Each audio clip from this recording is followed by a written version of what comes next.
Bapak Prabowo ini dalam visi misinya di Astacita 2 menjanjikan bahwa untuk mencapai swasembada pangan dan penanggulangan kemiskinan di pedesaan itu akan menjalankan reforma agraria. Nah, sampai dengan saat ini kita bahkan belum melihat kesungguhan dari kabinet Merah Putih yang dipimpinnya. Peringatan Hari Tani Nasional yang sama, seluruh anggota KPA di berbagai provinsi seperti di Palu, kemudian di Makassar, di Palembang, di Jambi, kemudian di Lampung, di Sika, di berbagai daerah kami melakukan, termasuk di Blitar, Jawa Timur, di Semarang, Jawa Tengah, kita juga melakukan aksi. Jadi sebenarnya ada kurang lebih 25.000 masa aksi yang sekarang sedang memperingati Hari Tani Nasional. Nah, kenapa kami memperingati Hari Tani Nasional? Karena pada tanggal 24 September ini adalah kelahiran Undang-Undang Pokok Agraria 1960. Jadi sudah berumur 65 tahun. Ini adalah benteng terakhir, landasan hukum yang berpihak kepada kaum tani dan kelompok marginal untuk mendapatkan kedaulatannya dan keadilannya atas sumber-sumber agraria, utamanya tanah.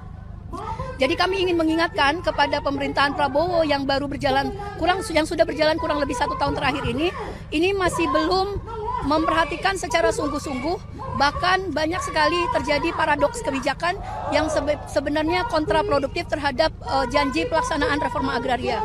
Bapak Prabowo ini dalam visi misinya di Astacita 2 menjanjikan bahwa untuk mencapai swasembada pangan dan penanggulangan kemiskinan di pedesaan itu akan menjalankan reforma agraria. Nah, sampai dengan saat ini kita bahkan belum melihat kesungguhan dari kabinet Merah Putih yang dipimpinnya, terutama yang dilakukan oleh Menteri Agraria Tata Ruang, Menteri Kehutanan, Menteri BUMN, Menteri Pertanian, kemudian juga Menteri Desa, Kepala Kantor Staf Presiden, kemudian juga kami sebenarnya juga menghendaki agar ada perhatian Presiden kepada Polri dan TNI, mengingat memang kementerian dan lembaga ini yang seharusnya bertanggung jawab terhadap agenda reforma agraria. Bagaimana negara meredistribusikan tanah kepada rakyat sesuai mandat konstitusi pasal 33 ayat 3 dan Undang-Undang Pokok Agraria, kemudian juga menyelesaikan konflik-konflik agraria struktural di seluruh sektor, tidak hanya di agraria, di pertanahan, tapi juga kehutanan, tambang, kemudian konflik agraria akibat pembangunan infrastruktur, proyek strategis nasional, food estate, dan sebagainya. Kemudian juga reforma agraria itu untuk mengembangkan perekonomian masyarakat di pedesaan dalam bentuk kawasan produksi yang dimiliki oleh badan-badan usaha milik petani, milik nelayan, dan masyarakat adat. Jadi 3 agenda itu sebenarnya yang kita lihat bahwa ini belum sungguh-sungguh dijalankan. Yang terjadi justru adalah konflik-konflik agraria itu terus terjadi di 1 tahun pertama pemerintahan Prabowo. Kalau kita melihat ke belakang, konflik agraria ini juga semakin parah dan terakumulasi. Misalnya di masa pemerintahan Jokowi saja selama 10 tahun terakhir ada 3.200 konflik agraria struktural yang terjadi di seluruh wilayah Indonesia, merata di setiap provinsi. Kemudian juga terjadi banyak perampasan, itu tandanya ada perampasan dan penggusuran tanah masyarakat. Sehingga ada resistensi dari masyarakat untuk mempertahankan tanahnya dan wilayah adatnya. Nah, kemudian juga kita juga masih melihat represivitas aparat.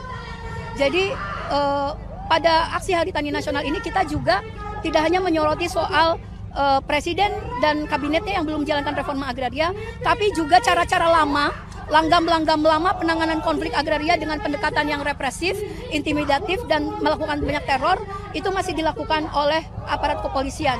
Bahkan ada juga tentara-tentara yang menjadi backing untuk vis-a-vis berhadapan dengan petani di banyak tempat.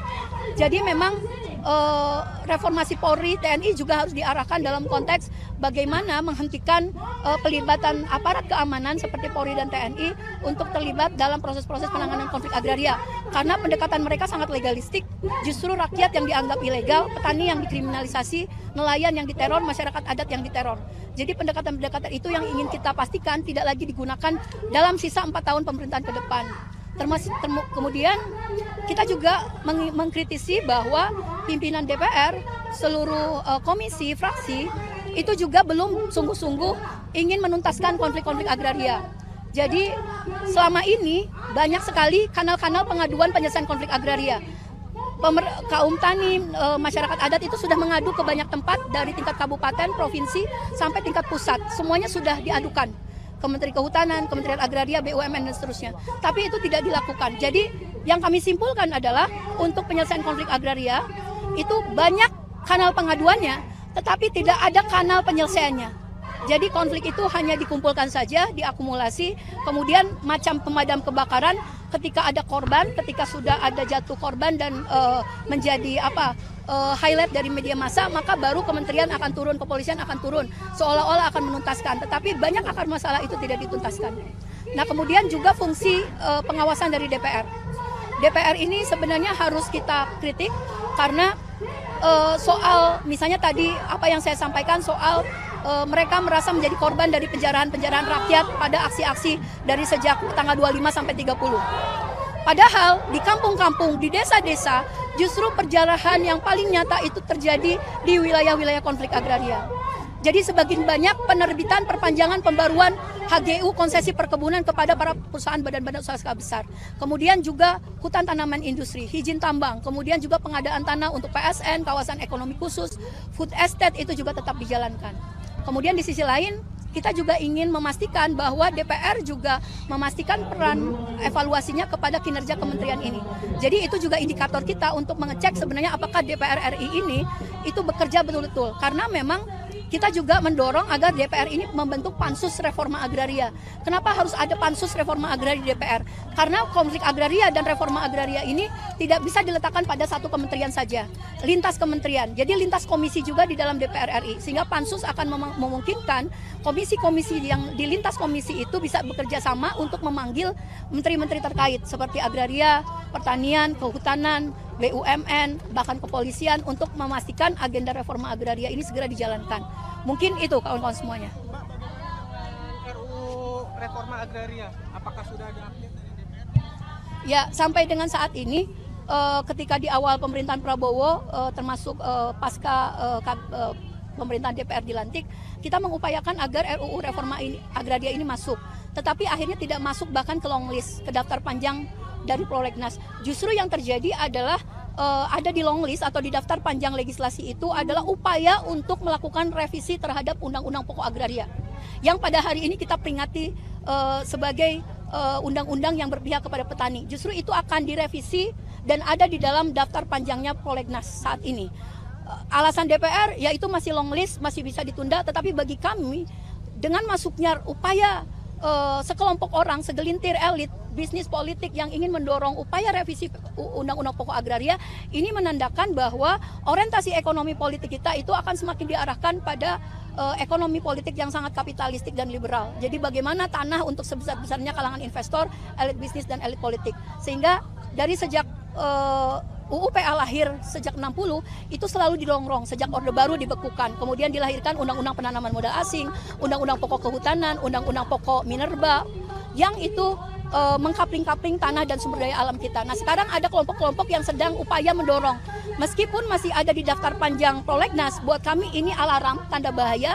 Itulah kenapa pada hari ini di peringatan Hari Tani Nasional kami membawa 65 kentongan untuk sebagai tanda alarm, tanda bahaya darurat agraria, karena salah satunya tidak hanya soal kekerasan dan gagalnya reforma agraria dijalankan oleh pemerintahan Prabowo sejauh ini, tapi juga ada upaya-upaya untuk mengobrak-abrik Undang-Undang Pokok Agraria yang menjadi benteng pertahanan kami bagi gerakan reforma agraria, utamanya nelayan, masyarakat marginal, buruh tani, penggarap yang memperjuangkan hak atas tanah. Jadi itu juga ingin kami sampaikan bahwa ini harus meskipun masih di dalam daftar panjang, kami tidak mau menyepelekan tanda bahaya ini, bahwa ini harus segera dikeluarkan dari daftar panjang dan kemudian secara sungguh-sungguh mendorong rancangan undang-undang reforma agraria bukan untuk menggantikan UU-PA tapi menjadi landasan hukum operasional bagaimana negara harus menjalankan reforma agraria secara nasional, bukan secara kasuistik, tapi secara nasional, secara sistemik, sehingga tanah-tanah yang dimonopoli oleh berbagai badan usaha,